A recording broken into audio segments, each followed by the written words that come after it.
Cryptidnation cast. Deep within the Amazon rainforest, a massive, lumbering creature lurks. This powerful animal stands 6 feet and 6 inches tall when it stands on its hind legs. This cave-dwelling monster is said to leave a trail of uprooted trees and smashed bushes in its wake. If you're unlucky enough to find yourself face to face with this creature, you'll be greeted by a beast with one eye, massive, gnarled claws, and a noxious odor that will most likely render you unconscious. Today, we explore the legend of the Mapinguari. Are these tales rooted in reality, or is the cryptid creature more of a folk tale stressing the troubling realities of deforestation? Welcome to another episode of the Cabinet of Dr. Mystery. I'm your host, Dr. Mystery. I tried to create living zombies. Reports that have been made by credible observers of relatively incredible things. All I got to do is relax, and they'll take me to their death. Last chance to evacuate Earth before it is recycled. This is a wicked, wicked world. We are all evil in some form or another. Hello, Mysterians, and welcome to another episode. So excited to have you back. So excited to be back in the studio recording. I am actually not in my studio. I am in a makeshift studio in my friend's living room. I am just getting out of the hospital. Everything's fine. I just needed a little bit of TLC from some hot nurses and doctors. Have you ever noticed that, most of the people that work in healthcare are gorgeous? Honestly, it's either they're hot or they are deathly ugly. I don't know what the hell is going on here. There is no middle ground at all. But it's the weirdest thing ever when doctors or nurses are doing stuff on your body, or they're talking to you about your bowel movements or blood or sexual history or something, and they are just deadly gorgeous. There is nothing more uncomfortable than a sexy ass doctor doing your prostate exam. I'm just saying. Anyway, before I begin this episode, I just wanted to address the missing Christmas episode. I lost my hard drive. So I recorded a Christmas special and actually another couple episodes, and I have no idea where my hard drive is. So I apologize. Unfortunately, whenever I find my hard drive, I will release that episode. Or if I don't find it, I will redo it. I have a couple ideas for things that we're going to do in the future. So you will see that in the future, whether I have to re-record it or not. But I do apologize. I have no idea where that hard drive is. I think it was in the Candy Montgomery episode I talked about that. But yeah, I ran into some technical difficulties editing it, and then I put my hard drive aside, and I'm not sure where it was. I was traveling for a little bit, so I could have left it with a friend or a family member, but I will find it, and if I don't find it, I will record that episode again. But I hope that you guys have enjoyed some of the new stuff that we're doing. We talked about Prey in our last episode, and we're actually going to be doing a funny kind of, B-list horror movie commentary watch through. So we're going to be doing a little bit more of that. Yeah, we've got some cool things in the works. I'm excited to keep pumping out some stuff for season 3. But today I figured we'd cover something other than gruesome murders and cults, which we're going to be getting into some more murders and cults. But I figured why not take a break with some fun content and talk about the Mapinguari. It's been a little while since we've talked about cryptids, so let's do it. So the Mapinguari ranges in height from 6 foot 6 inches to nearly 20 feet, depending on who you talk to and what records you look at. It's been described as having a shortened horse-like muzzle, which hosts 4 canine-shaped teeth. With long, coarse, reddish-brown hair, the beast would emit a foul odor that was rumored to knock a person unconscious.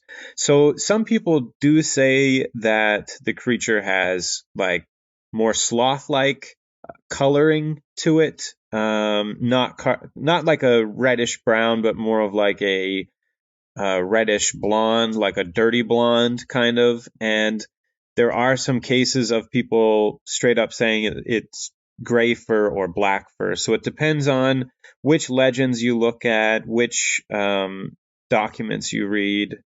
Some legends even say that the creature's coarse fur, that it's so matted that it resembles like tree bark or crocodile skin. But one thing that everyone always talks about is that the creature had a short tail, but it compensated for the short tail with massive, massive claws, similar to the claws of like a giant anteater. Now, we're going to be talking about a few different creatures today. I think, it's necessary when you're talking about cryptids to also talk about cryptids and mythological creatures and legends that can relate to it, because as we saw in our previous cryptid episode where we talked about the Ahul, which was really fun, and I should see if I can get my buddy to come back on the show and join us again, because that was a lot of fun. I think it's really interesting that there's a lot of different creatures around the world that all resemble the same one that, we're talking about today. And especially with the Ahul one, like when you look at specific areas where they're less, industrialized, where they're not, specifically tearing down every single rainforest. I don't know. When you look at North America, there are a select few areas within North America that could be host to mythological or cryptid creatures. We've kind of paved over everything. We've pushed most of the animals out of their natural habitats to make room for pavement and skyscrapers. So, when you look at places that don't have as much of this development that we see in Western civilization, I believe that we have more of an opportunity to have real cryptids, real creatures that we think are legends. So it's fun for me to explore this because I do believe some of these could theoretically be tangible and real, especially when we're talking about something like the Mapinguari, because most of the legends go back, hundreds, thousands of years.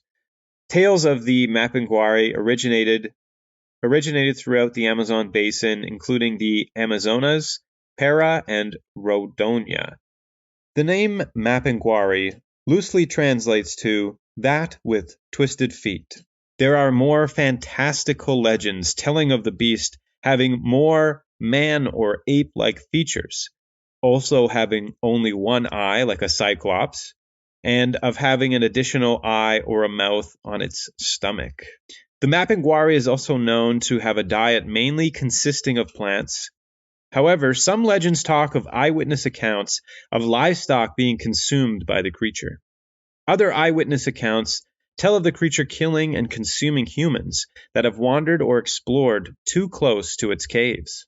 When the beast eats mammals, it's said to rip off the arms and legs of the creatures it kills prior to consuming the animal or human.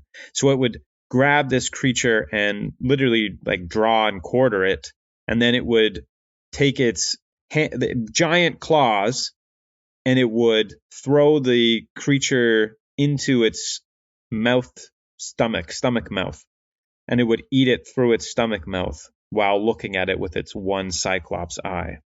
Now, like I said before, most of what I want to do when I talk about cryptids is explore the relations or the possibility of a relation to another creature. And if we do that, sometimes we start to see connection. This episode is going to be fairly quick because I honestly couldn't find a whole lot about the Mapinguari, and I couldn't find a whole lot about these other creatures that we're going to be talking about, especially the Quibungo. I really wanted to look more into that, but I couldn't really find a whole lot. So this episode is going to be relatively short, but we're still going to explore all these other creatures. So the Segamai is one creature that shares a lot of similarities with the Mapinguari. A cow-sized herbivore with matted fur and a short trunk. This creature is mostly passive, but it has been known to emit a blood-curdling scream at the sense of danger. which is really interesting because from what I can understand with the Segamai, it almost kind of looks like an anteater cow kind of creature. It's a very interesting one. And the idea of this creature being completely passive and then you scare it and it starts screaming like one of those goats.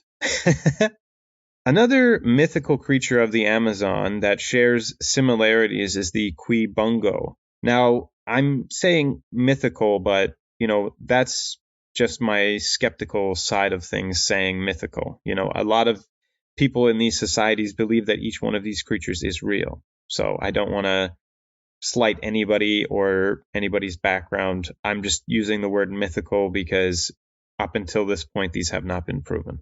This creature, the Quibungo, it's half man, half animal, and has a very large head and an enormous mouth on its back. So again, here's another one of those cases where we see, something that's different from the normal creature, mammal-like thing. They don't have a mouth on their face. They have a mouth on their stomach or their back. And I think that's where a lot of people, people that have been researching this, that's where you lose a lot of people, is that difference, the mouth on the stomach or the mouth on the back. The Quibungo is known for devouring disobedient children, lowering its head and throwing the children inside its mouth filled with razor-sharp teeth.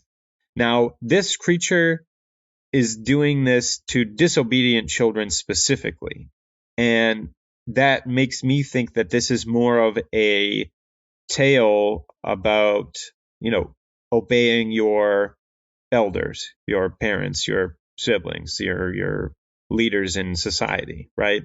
And, that's why I use the word mythical for the Quibungo, because this makes me think more of, the boogeyman or Cropsy. If you haven't checked out our Cropsy episode, you should check that out. This kind of relates to the same thing. The idea of Cropsy and the idea that I explored, I think it was episode like 20 or something. But the idea was that Cropsy was this myth, this legend, this urban folktale, and it was basically like, listen to your parents or Cropsy will come and take you away and devour you or do whatever he's got to do with you. And what I ended up exploring was the legend could possibly be connected to an actual murderer or an actual pedophile, right? And so that it was a really fun episode to explore that. And I think that the Quibungo is that same sort of thing as the boogeyman, as Cropsy. Like, don't disobey your parents or the Quibungo will come and get you, right? The Quibungo is also called the Kibungo or the Chibungo. This myth is mainly of African origin that arrived in Brazil through the Bantu people. Finally, the last creature that I wanted to explore today was the Megatherium. When we look at the Megatherium, when we look at the Mapinguari, what we're looking at is sort of a connection to a sloth. And I think that's what most people make that instant connection to, is like the Mapinguari is a sloth that has a mouth on its stomach and is a little bit more stinky, right? So sloths are part of the, I'm probably not going to pronounce this correctly, the Xenarthra family, which also includes anteaters, glyptodonts, and armadillos. And I don't know what a glyptodont is. I probably should have looked that up. I just put it in here because I was exploring the Xenarthra family. Xenarthra family.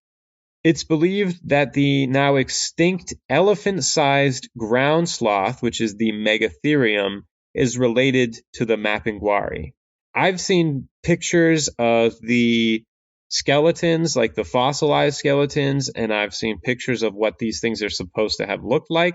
They are massive, like wildly massive. I cannot imagine a sloth coming at me the size of an elephant. And I believe that these things were supposed to be like much faster than they are now. They're incredibly slow now. I believe they were much faster before.